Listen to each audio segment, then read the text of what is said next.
Thank you, Tin.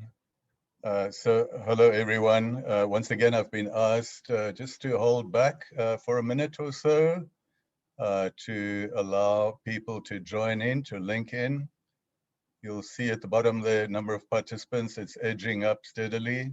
It's actually misleading at the bottom there. It says 54, 55, 56. It's creeping up, but that's misleading. It's probably at least double because what we're seeing represents the panelist group members, whereas those joining in webinar mode aren't reflected there. So, you know, we're probably at least double that number, but we're edging up pretty quickly.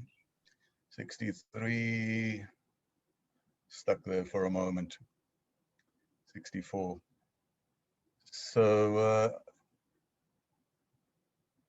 I think it's approaching a minute that we've waited a bit. So let me say welcome everyone to our day 2 of the APMEN Vector Control Working Group Conference. Great to have you aboard. Thank you for setting aside time to join us in this vector surveillance and control conference. I'm going to hand over to our chairperson, Dr. Rose Mudine, to ask Dr. Rose, who's under considerable pressure, and she's especially taken time off from, Dr. Rose is heavily engaged with mass vaccination or vaccination program in Malaysia, and she's actually heading that drive. So you can imagine there's a lot of pressure on Dr. Rose. So for having that interest and making the commitment to join us, Dr. Rose, we appreciate you making time to join us. So I'm going to hand over to you and ask just to open and welcome the people, please, Dr. Rose.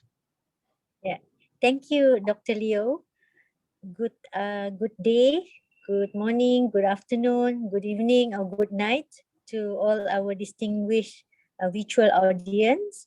Welcome to the APMEN Vector Control Working Group Conference 2021. This is the second day of this conference, and today's topic will be on the effective vector surveillance and capacity shortfalls that need to be addressed. So I think we have our distinguished speakers will give the topic, and after that we will have group discussions on the vector control training needs by each country, and they will identify their shortfalls and later to find how to go about on this to overcome the shortfalls in the country level. So without further ado, I think Dr. Leo, I will pass back this event to you for the next session. Thank you. Thank you, Dr. Rose. Thank you for those welcoming words and explanatory words as well. So day 1 appears to have been very well received. We had a good number of emails of congratulations that the presentations were regarded very highly. You will recall that we had that first of 4 presentations by Tom Burkhardt and Tanya Russell, recapping the survey results from going back to 2018 about capacity strengths and capacity shortfalls in vector surveillance at global scale. And it was very clear that there are very strong capacity shortfalls, great need for training programs and capacity building throughout at global scale, quite aside from shortfall of entomologists as well. Then there was that wonderful presentation by Stefan Karl, very detailed and disturbing results where he showed that, I think if I remember correctly, 1.3 million LLINs distributed in Papua New Guinea. And upon testing 6 months later, post-distribution, and it reflects the situation globally, very strong loss in bioefficacy of those nets. And in a previous slide, he had also pointed out that more than 50% of the malaria control budget globally goes towards bed nets. So, you know, we stuck with a problem. If, you know, if vector control, where we spend more than 50% of our resources, if we're failing in ensuring that our tools, our primary tool there is up to scratch, plus our capacity to implement things as basic, as fundamental as vector surveillance, on which vector control is based, we need to take note of that and try and rectify those shortfalls. And then we had two great presentations, first of all by Dr. Kopana Barua in India, on practice and challenges of vector surveillance and control in India, followed by a similar presentation by Dr. Budianto in Indonesia. So compliments yet again to those four speakers for a very solid, great, informative introduction to our conference. And there was also a recurring thread in the India and Indonesia presentations regarding skills shortfalls, capacity shortfalls in vector surveillance. And that kind of introduces us appropriately into today's discussions, which will focus specifically and solidly on vector surveillance. We have a wonderful speaker to guide us through those discussions, or to introduce us to a new tool, excuse me, that was developed by University of California, San Francisco.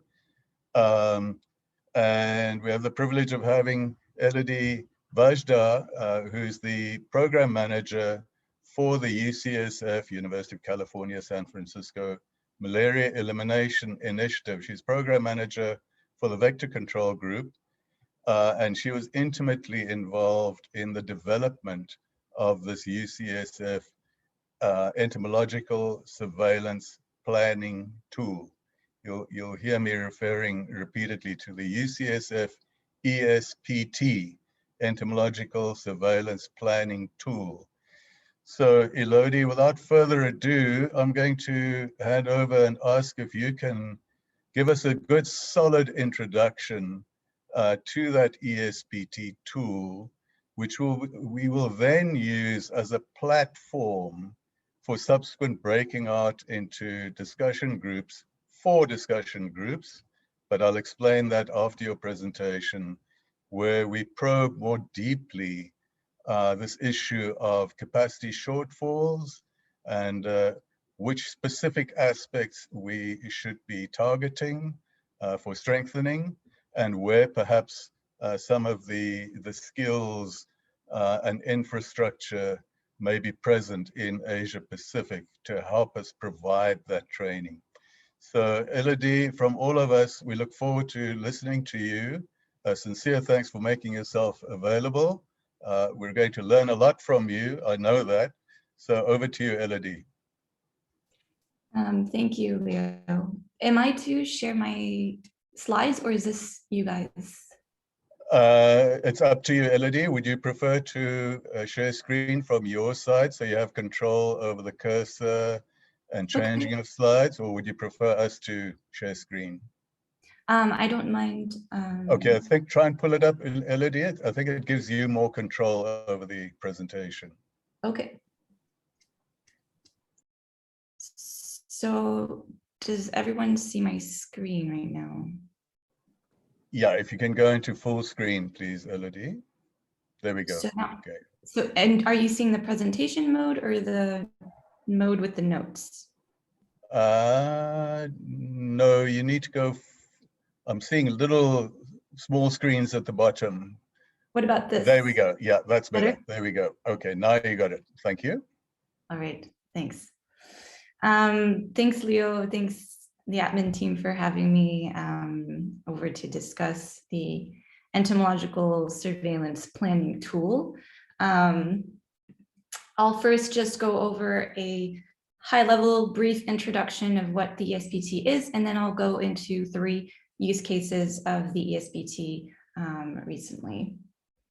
So the ESPT is a decision support tool for planning question-based entomological surveillance activities, as well as interpreting entomological data and basically guiding programmatic vector control decisions. And what we mean by question-based entomological surveillance is just an entomological surveillance plan that's centered around an actual program question or program objective. There's 4 objectives of the ESPT amongst many other sub-objectives.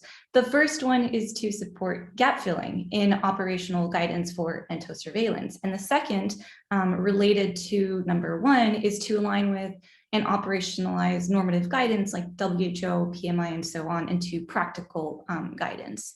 Number 3 is to develop minimum essential entomological indicators to generate data that is actionable, that you can use to make decision and easily collectible by NMCPs. And number 4, finally, is to promote the integration of ento data with essential metadata. So that's epidemiological data, human behavioral data, but also climate data and so on.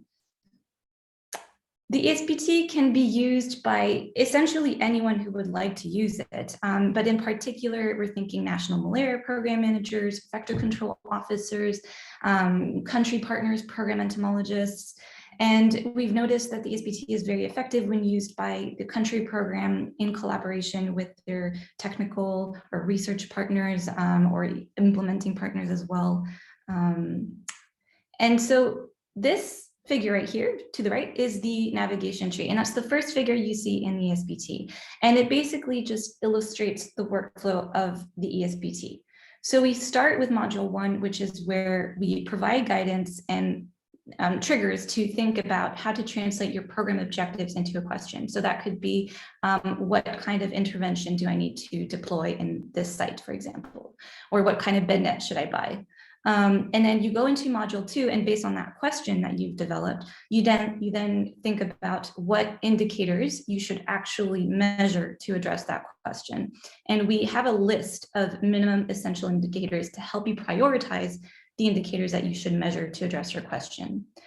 Once you've worked through module 1 and 2, you then work through module 3, where we provide some guidance in table format on different sampling methods. So we all know that sampling methods each come with their biases, advantages.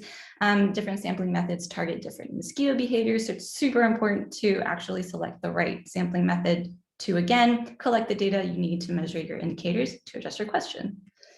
And then you go into module 4, where there's guidance on which site you want to select depending on the survey you want to conduct.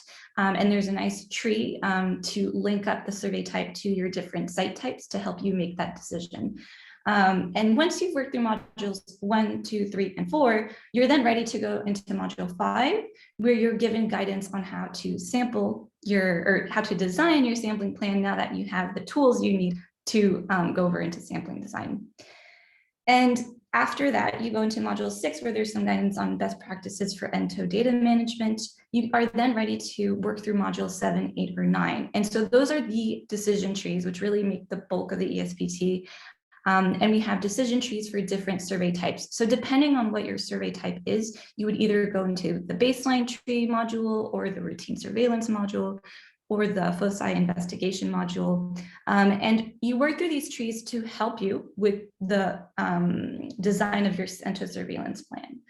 And the ESPT supports an iterative workflow. So that is that if after working through your decision trees, you come up with a sampling plan that is just not feasible for your context, that's okay. You just work through the same process again until you have a plan that you can actually implement and afford with the resources that you have.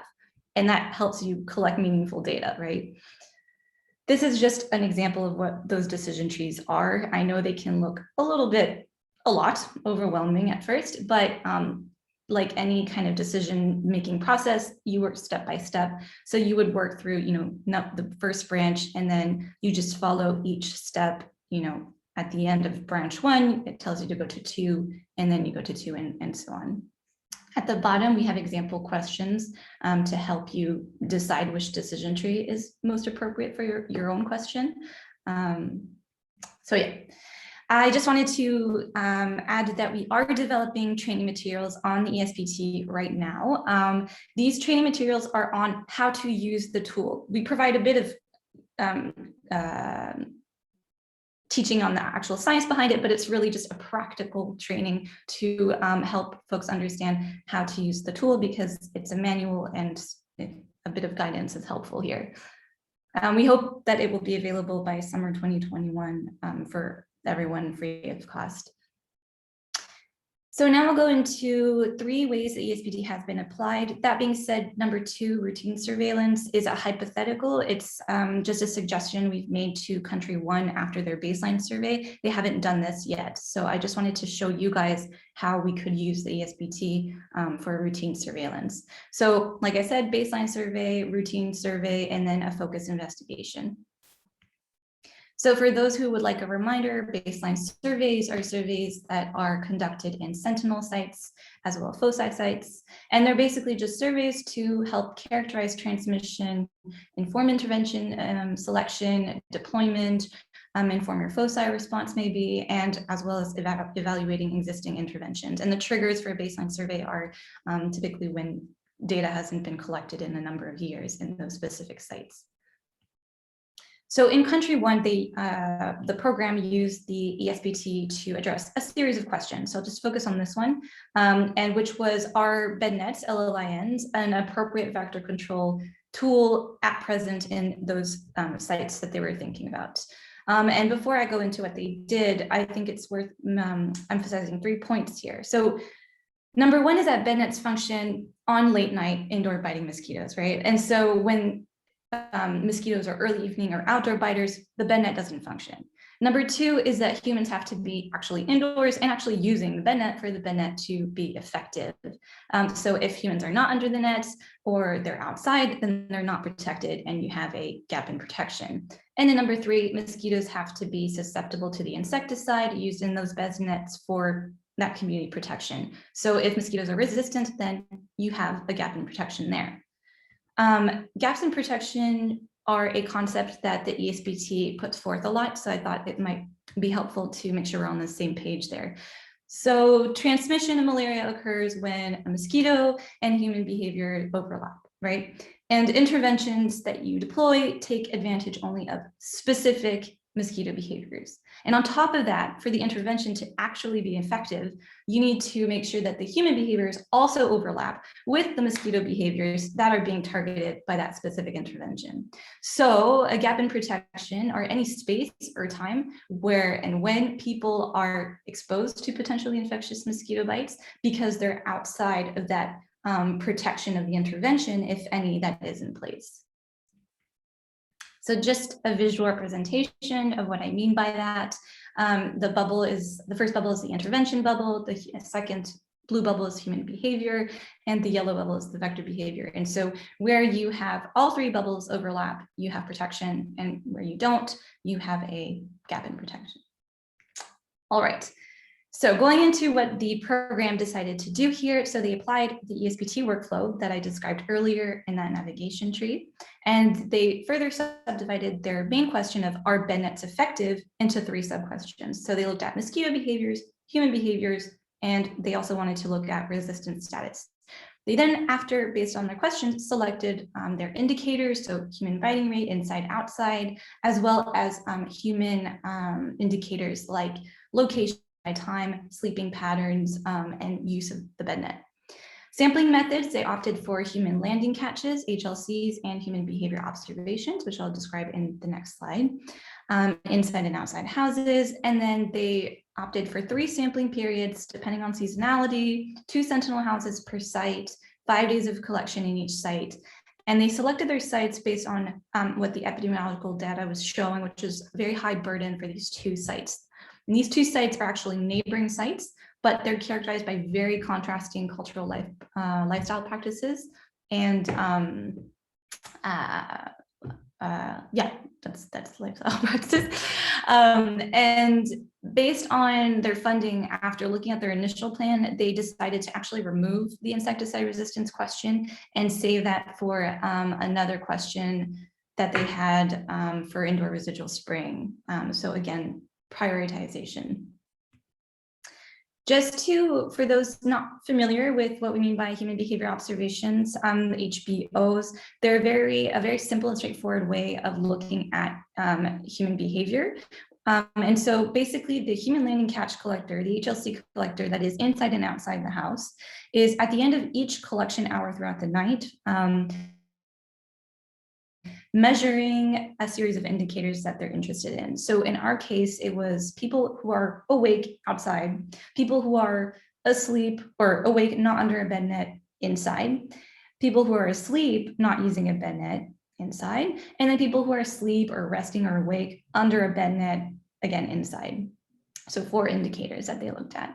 And it's a super cost-effective method because there's no added expense here. This is done by the collector that is doing the HLCs in the house already. And it just takes 10 minutes of his time at the end of each hour throughout the night.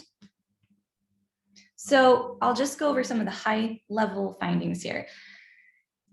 This slide shows the vector data for March during the dry season. And so on the y-axis, you have the hourly HBR, human biting rate, and that's anopheles per person per hour.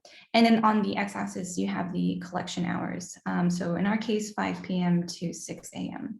The red curve are HBR outside and the blue curve HBR inside. So when we look at these two sites, it does appear that vector biting, although it occurs both inside and outside, occurs primarily outside and primarily during the early hours of the evening. Now, when we look at just human behavior, so no vector data here. On the y-axis, we have the proportion of people observed doing those specific 4 activities I mentioned, right? So outdoors awake, indoors sleep no net, indoors sleep under net, indoor awake, not under net, right?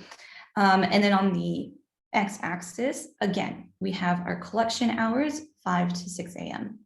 And there's a lot to unpack here, but right now I just want to focus on in site 1, if you notice right here, and site 2. Site 1, folks go to bed much earlier than in site 2. And in site 1, there's no electricity, whereas site 2 there is. And so that could be why people are going to bed earlier, going back inside earlier than in site 2.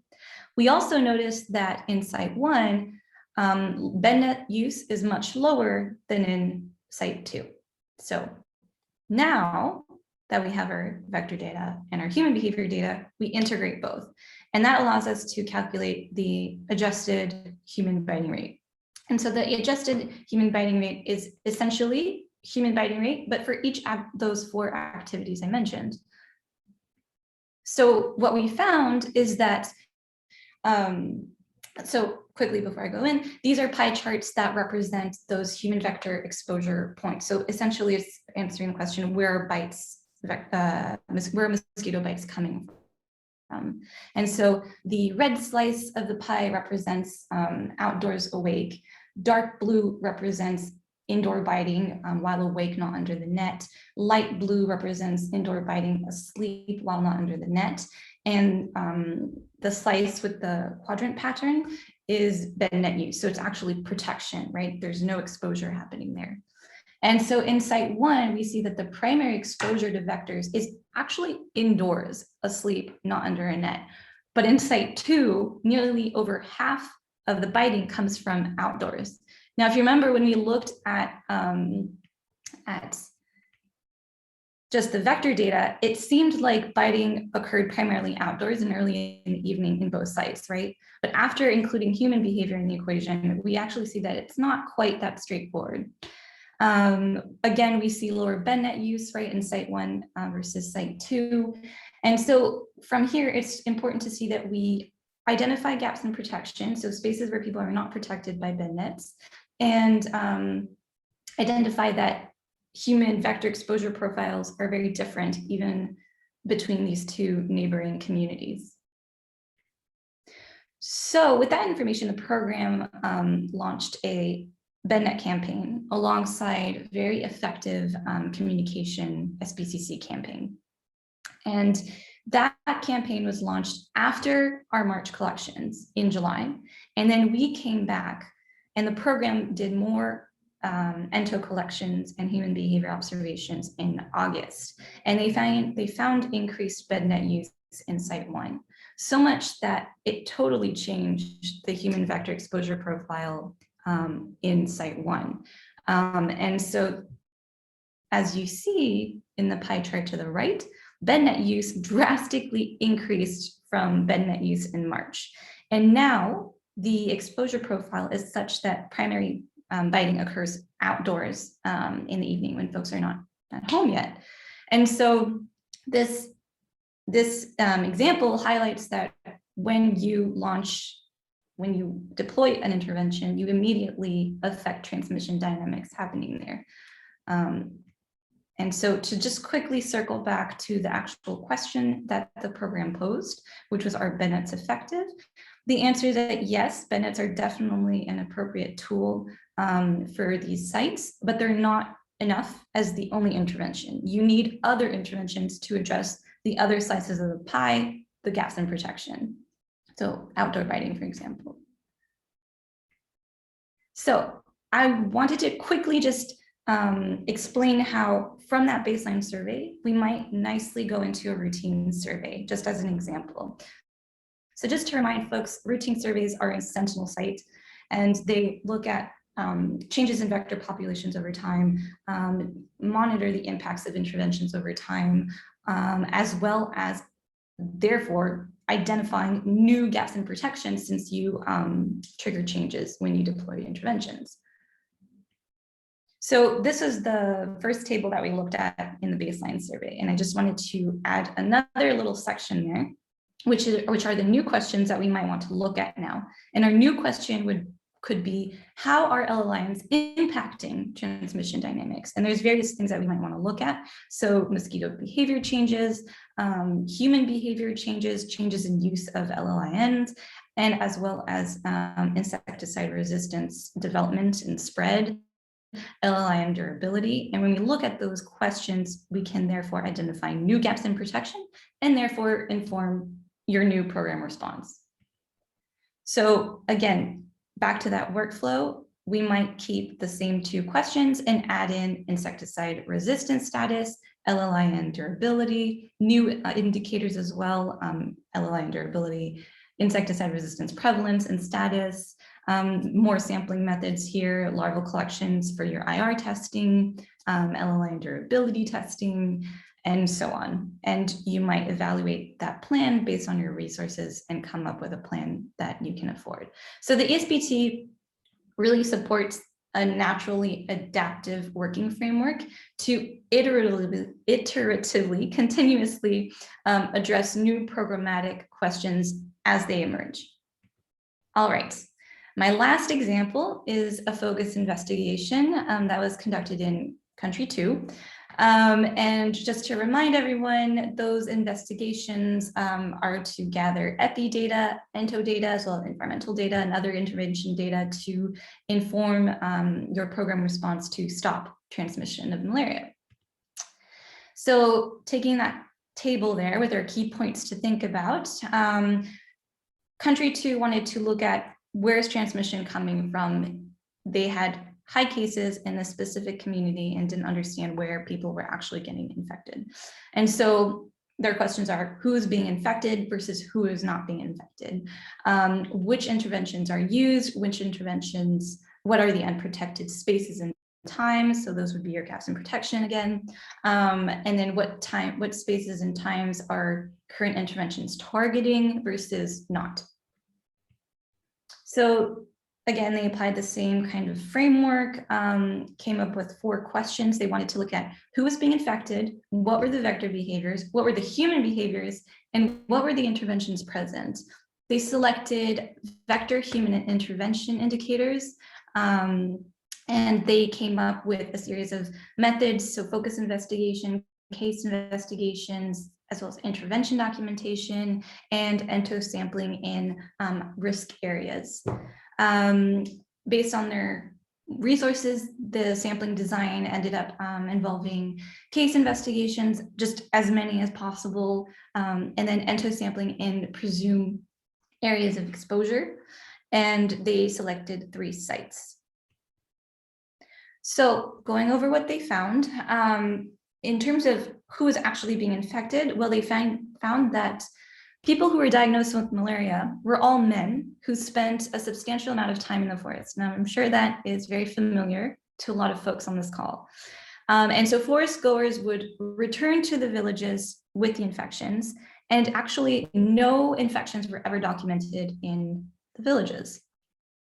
The villagers, when you look at the bed net, at the interventions present, the villagers had bed nets and used them.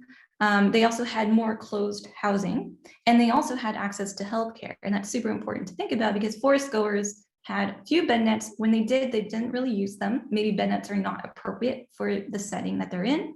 They slept in very open structures, as you can see to the right, and they had no access to healthcare. So in terms of what they found for the vector behaviors, so they found 11 species present in the villages and in the forest.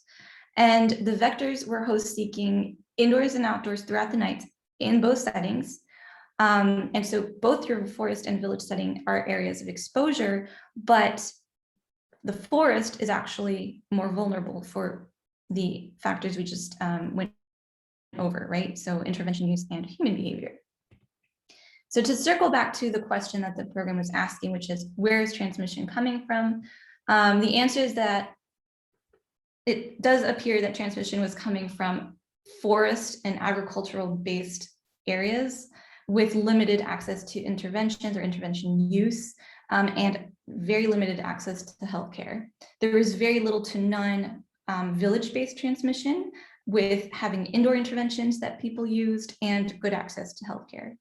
And as well, the program discussed new strategies that would be required. That could be topical repellents, forest packs for the forest goers, prophylaxis, better diagnosis and treatment for high-risk populations of forest goers, and more. So I wanted to end with just some key messages. The first one is that identifying your priority questions right off the bat, upfront, helps focus entosurveillance and planning, as well as prioritizing your activities, especially when you face limited resources in terms of human or financial. Number 2 is that human behavior is a critical component that must absolutely be integrated with vector data to help programs identify gaps in protection. So spaces where people are still being bitten by mosquitoes, despite a specific intervention being already used. Number 3 is understanding gaps in protection helps programs manage expectations and better understand the impact of the interventions they're spending their time deploy. And then number 4 is just, again, just reiterating that entosurveillance is iterative and adaptive, and that's because malaria transmission is dynamic. I know I'm stating the obvious, but worth emphasizing here. So on that note, I just wanted to thank you all for listening to me today. I super appreciate it. Thanks, Leo. I don't know, I hope I'm on good time. Okay. Well, you've used about half of the time we allocated you, Elodie. So, but let me say great big thank you for that tiny glimpse through the window of what this planning tool is all about. You know, you've touched on. I read the whole document, and you know, my impression is you've touched the tip of the iceberg to what this tool actually offers. And for me, I came away having looked at that document feeling this is an excellent tool for guidance as to it's a state-of-the-art instrument as far as I'm concerned. And you guys in the UCSF Malaria Elimination Initiative did a great job in going to multiple different countries, consulting with national malaria control programs, asking the challenges, you know, probing questions to try and understand what are the issues that need to be addressed, and how to go about getting those answers, and then in a very focused, clear, sharp way, putting together a guideline document that helps one identify what are the questions you should be asking about what is affecting transmission of malaria in a particular area, to derive specific indicator questions. What are the key issues I should be looking at to give me the guidance and answers as how to impact, how to intervene, and how to reduce that transmission. And this tool for me does that. It provides that guidance. These are the questions you should be asking, and this is the procedure you could be following to achieve the answers to those questions that will help you implement an effective intervention plan, control plan, to help you reduce or eliminate malaria. So, Elodie, you touched, I want to assure people you touched the tip of the iceberg. Please, we're going to make available, I hope, but remember this UCSF ESPT, Entomological Surveillance Planning Tool. It's a good document to spend a bit of time having a look at. So I'm rambling a bit. Please indulge me one more minute to make this point. Ever since it was discovered that there are blood parasites that cause malaria, Plasmodium, that it's mosquitoes that transmit malaria in the 1880s and 1890s, from that time on, our major strategies for malaria combat have rested on vector control. Initially, in the early 19th century, on larval source management, clearing up breeding sites, etc., and also to a large extent screening, etc. Then we went to adult control through DDT, etc. Late 19th century, we eventually ended up with more adult control through the use of bed nets. So you can see the importance of vector control. You can't do vector control unless you understand what the dynamics and bionomics and everything else, unless you do vector surveillance. Vector surveillance is the foundation on which your malaria control programs rest.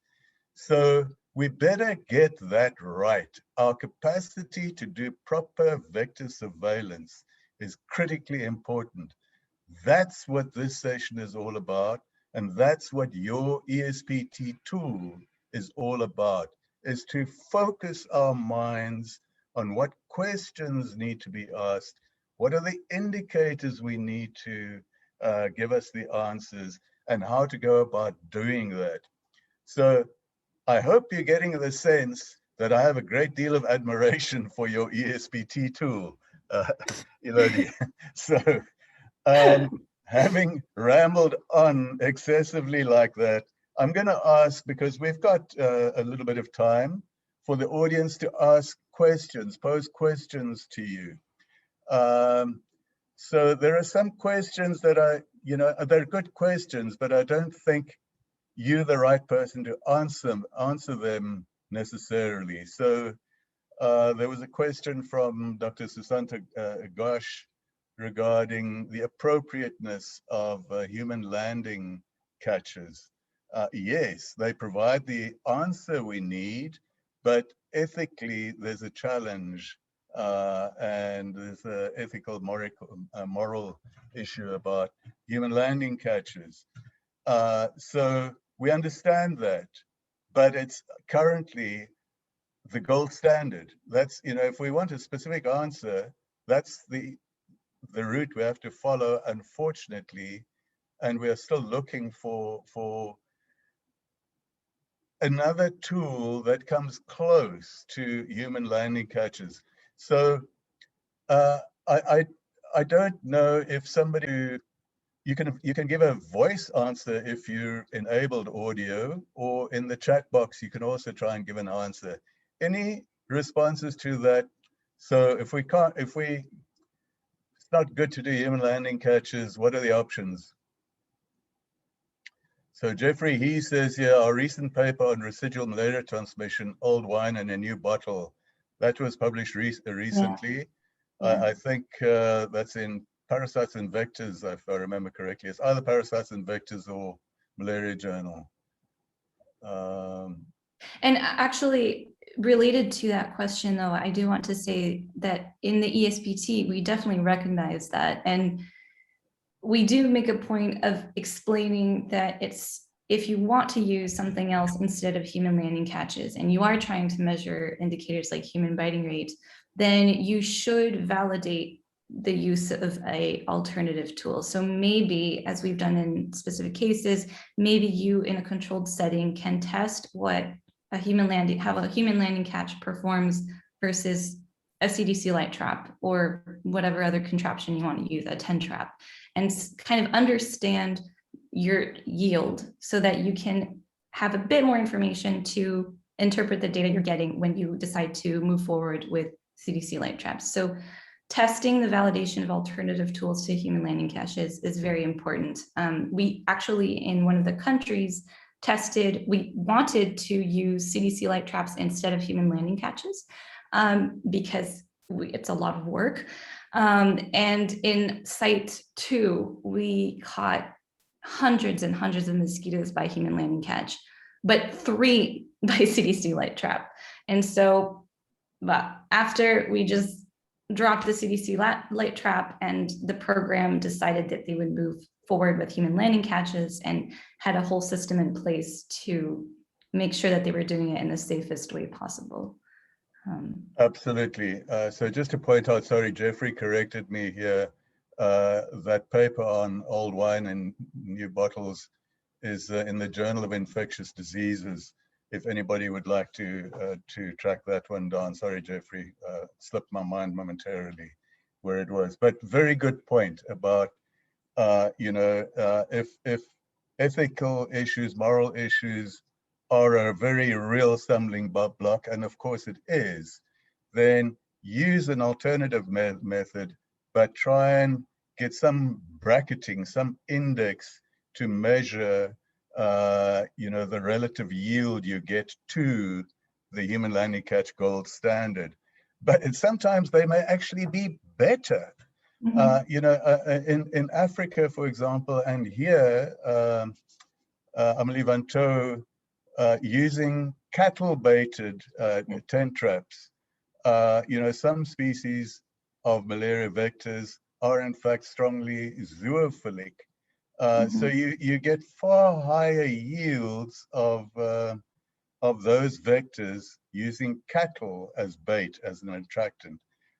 You know, for example, in Southern Africa, Anopheles arabiensis, you get good catches at cattle-baited tent traps. Not good catches, but better catches often. But you get surprisingly higher catches of secondary vectors in the Anopheles funestus group that you know, very difficult to get at human landing catches. So there are many ways of skinning a cat, but you know, bracket them in relation to the gold standard. What about other questions?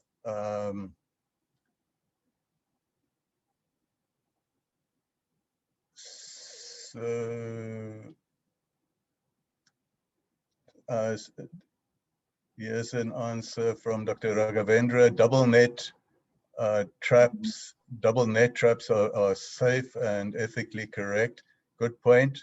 So you sit inside a trap and mosquitoes try and reach you and they get caught in a bigger trap covering the smaller trap. Sorry, I'm just rambling over here. If somebody wants to come in voice, please feel free to do so. I don't want to be the only one talking.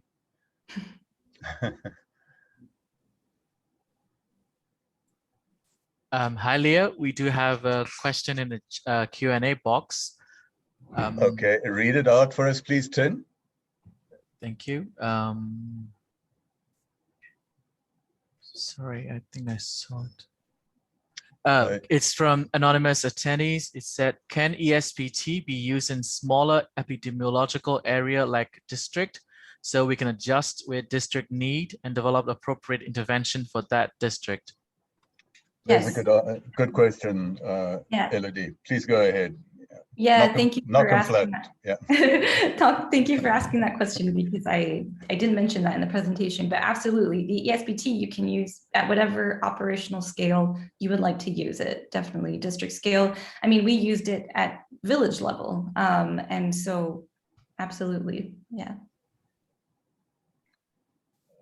Jacques Charlwood makes a comment here, the Furvela tent traps work in Cambodia as well as in East and West Africa for outdoor biting mosquitoes. They're the equivalent of CDC traps that can be used indoors. So keep them rolling in, those questions. Mm-hmm.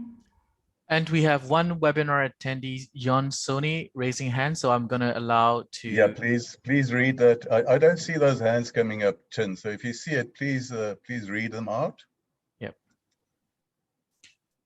Mr. Soni, if you'd like to ask a question, would you please unmute yourself and ask live, please?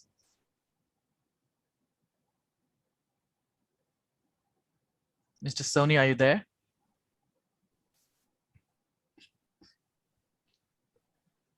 Okay, I'm going to skip to another person. Joshi Pravin.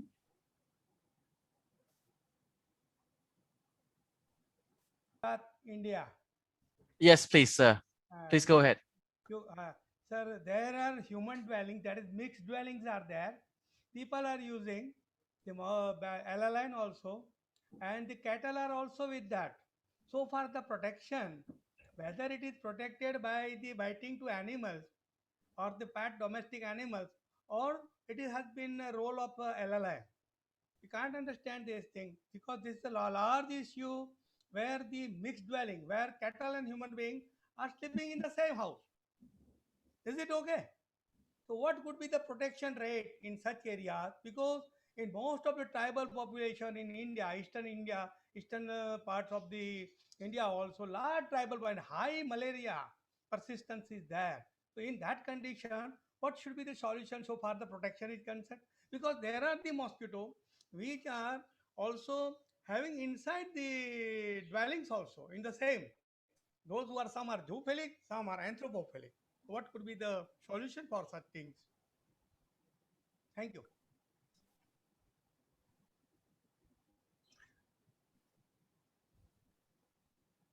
Sorry, Elodie, I couldn't quite follow. The audio wasn't good for me. I'm not sure if you caught. I had to increase the sound a lot. I don't know if I caught everything. Yeah, I also struggled. Cattle's in, I think there's cattle's in the dwellings, and there's mixed dwellings types, and Exactly. right? Yeah.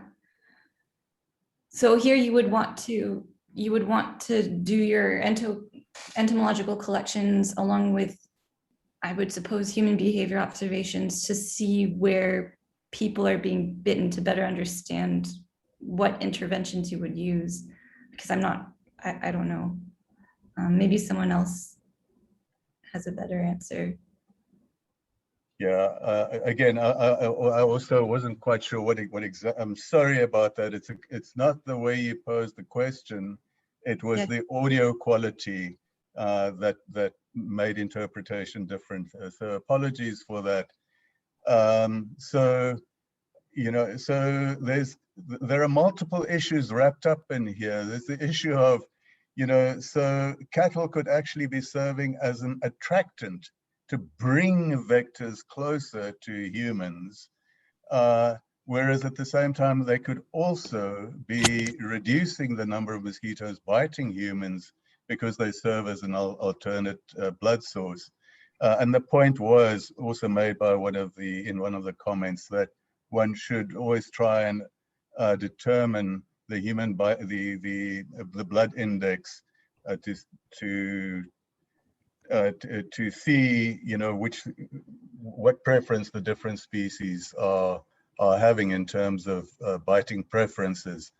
I mean, this is an issue that I feel so strongly about, where cattle are kept in close proximity with people in many areas. It would appear in Greater Mekong sub-region, etc. It just lends itself to ivermectin treated cattle for vector control. Ideal situation.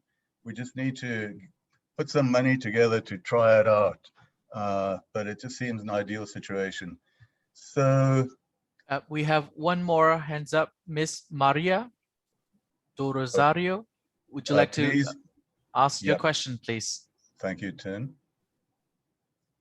Thank you. I'm Mary from Timor-Leste, and thank you for the excellent presentation. So I have a question. We have recently increased number of malaria cases in one of the border area. So we did the entomological survey.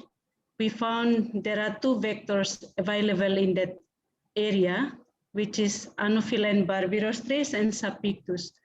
And we actually did the intervention for LLIN distribution and also in the residual spraying, because based on our entomological survey that we have the biting behavior of the vectors, we have indoor biting and also outdoor biting.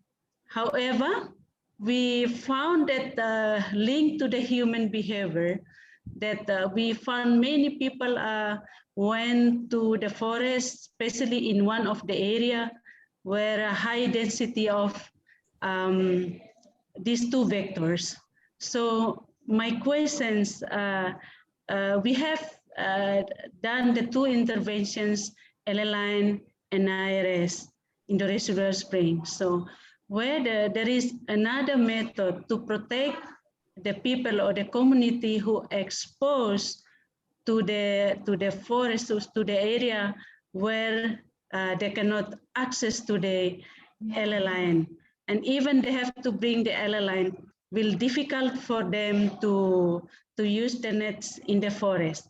So we actually having a big problem with this recently. We are actually now nearly in elimination state, but because of these cases, we have now more increase of the cases, especially we have reported of more Plasmodium falciparum in that area. Thank you. Maria, thank you for that. I mean, you asked $1 million question, the whole issue. This whole issue of outdoor biting, everybody is asking that question, and there is no obvious, clear-cut answer of how to deal with it. There are trials going on with attractive toxic sugar baits, etc., to reduce populations of outdoor biting mosquitoes, and there are trials going on repellents. Different formulations and applications of repellents, especially for forest goers. WHO has always been very lukewarm about repellents. You're simply shifting the problem away from yourself to somebody else. Plus, the efficacy has never really been proven in terms of impact on malaria transmission, etc. So the answer is not obvious, or we don't have the answer yet, as far as I can tell, Maria. Elodie, I'm not sure if you want to venture a response to that. I was nodding a lot because I definitely, yes, I can think of many examples where we saw this and see this. And I mean, really just to echo what Leo said, it seems like from what you're saying, transmission is happening in the forest. So you've got good coverage in your communities and you've got good interventions set up there. And Yes. assuming that your interventions are covering, you know, most of those exposure points, maybe there's some exposure points remaining there. So I kind of see two questions, but then in the forest, they're getting bitten because maybe they're not bringing their bed net, maybe because they can't use the bed net in the forest. I don't know what kind of structures they sleep in, but I saw someone actually, Jacques, mention using hammocks, for example. We're looking at that in the GMS as well. And use of topical repellents, I know we have issues with compliance there, but there's been studies that have shown that actually use of topical repellents can actually very much help with that. And also, I don't know what the health seeking behavior is like in your specific context for forest goers, but we've seen that health seeking behavior for forest goers is not the same as when they're back in their communities, where maybe access to healthcare is faster and easier. Maybe in the forest it's not. All of those are little factors that we want to tug at to kind of close those gaps. I know what I said is probably not very helpful to you, but I would continue to think of what interventions you can deploy in the forest. What can they bring with them in the forest to minimize some of that exposure that they clearly are getting in the forest? Yeah. Yes. So, no, thank you for that, Elodie. So I just want to make this closing. It's not an easy question, and everybody's asking that question about what do we do about outdoor biting, especially in forest goers where they're actively working during those high-risk hours at night. The one thing I've come to believe is impregnated clothing covering up, you know, your torso and short pants and so on, Right. is not the way to go, because that's not where your Anopheles vectors are biting.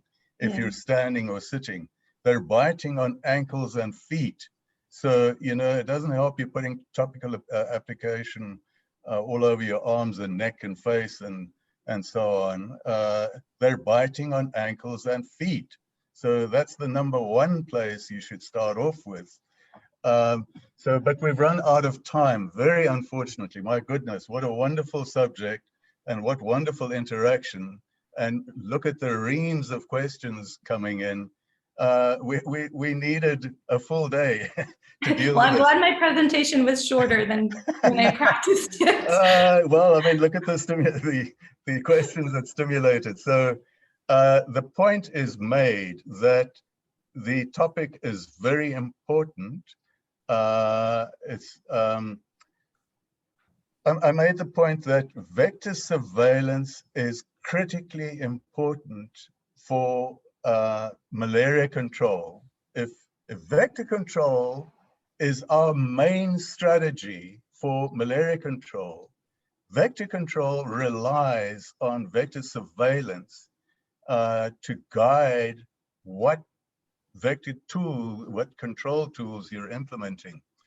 So, and clearly everybody is saying we have shortfalls in implementing that surveillance. So Elodie, sincere thank you for exposing us, showing us this excellent tool that is now available. And for me, it sets a standard.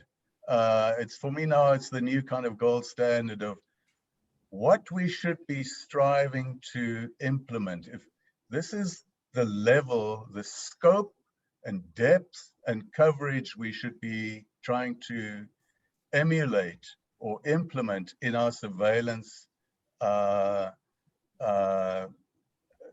practices in national malaria control programs. If you agree that this is at least a very good guideline on what we should be doing, what we should be covering in vector surveillance, then now we need to stand back and have a look at how, how able are we as national malaria control programs able to undertake this level of vector surveillance. So that is what we're going to do after the break now. We're going to break up into 4 groups. The one is a geographical, groups 1, 2, and 3 are geographical clusters. South Asia, which I'll moderate that particular group. Elodie will moderate, facilitate the discussions in the Greater Mekong subregion, plus Malaysia and a few other countries with low transmission intensities. And then Tanya Russell very kindly will facilitate, moderate the discussions for Indonesia, Melanesia, and 1 or 2 other countries as well. So we're going to have those 3 geographical transmission intensity clusters because the surveillance shortfalls are probably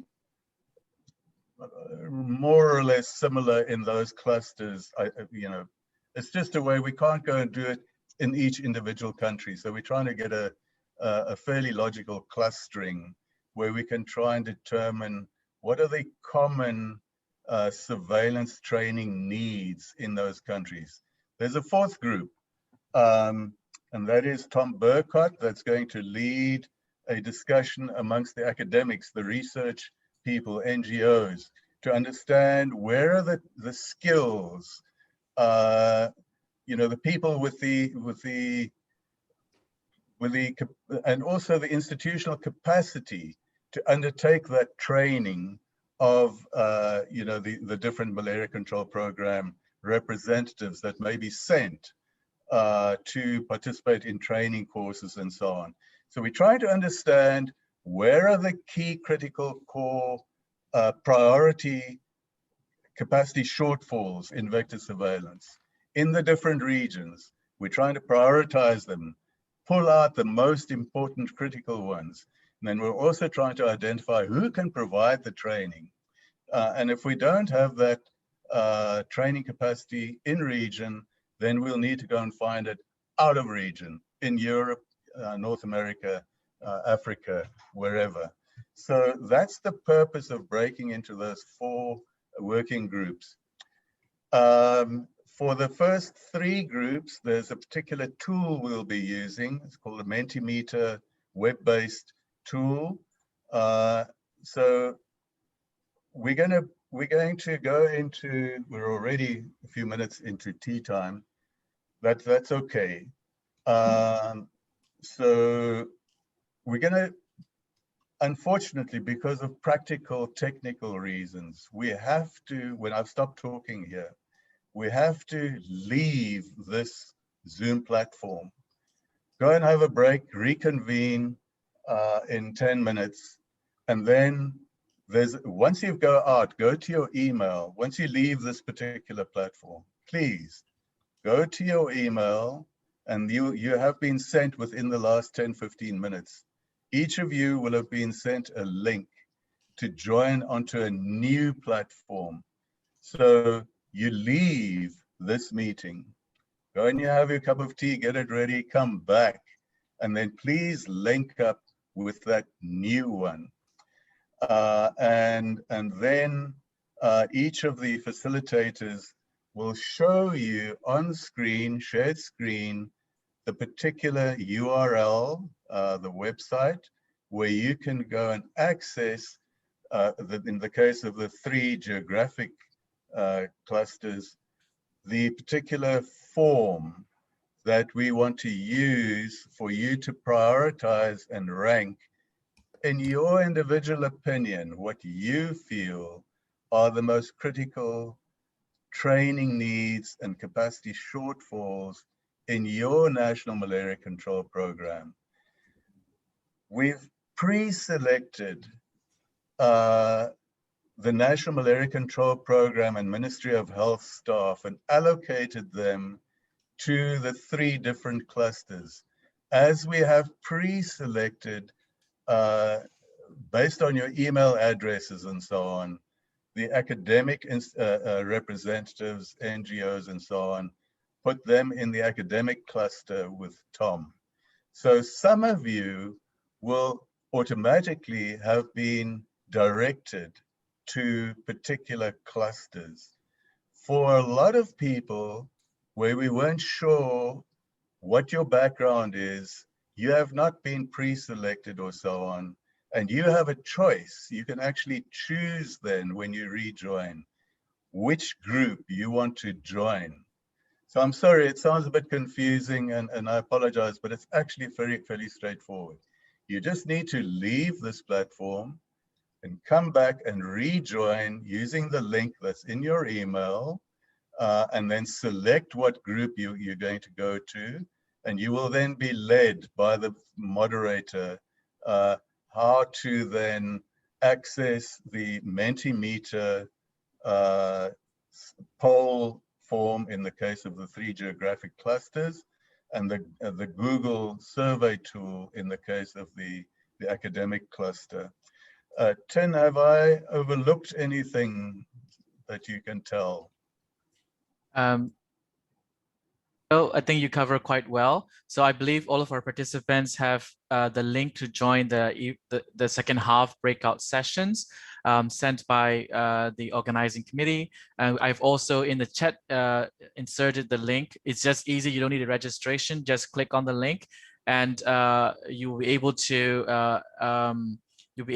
join the meeting right after that. So for those who don't have the meeting, let us know. And we'll be able to connect to you shortly. This webinar will be ended in a few minutes. Thank you. All right. So I'm suggesting that we reconvene.